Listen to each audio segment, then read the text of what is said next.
The game football is played in a hit position. You're either in a hit position, or it's also called a football position. You're either in that position, or you're running, or you're tackling someone. That's basically the entire time you're on a football field. So this is a good example of a good hit position right here. We want to keep our head up, eyes up at all times. Nice 45-degree angle here, good 45-degree angle here. Arms dangling in front. He's ready to strike a blow from here. He can step with either foot in either direction. He can step forward. He can 45-degree angle backwards. You can drop step and go back.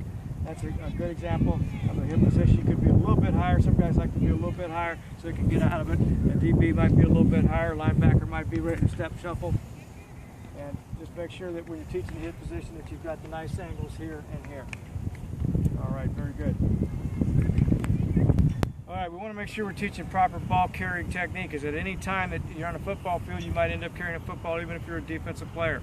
So when you carry the football, we ask that there be 4 points of protection at all times. We want to cover both noses and both sides of the football at all times while keeping the tip up. And this is how we do it. We're going to take that nose and split the nose with our 2 strongest fingers. When you get a handoff, a lot of times you have an opportunity to rotate the lace into your thumb. If you can, that gives you a better grip. If not, don't worry about it. You still split the lace with your 2 strongest fingers.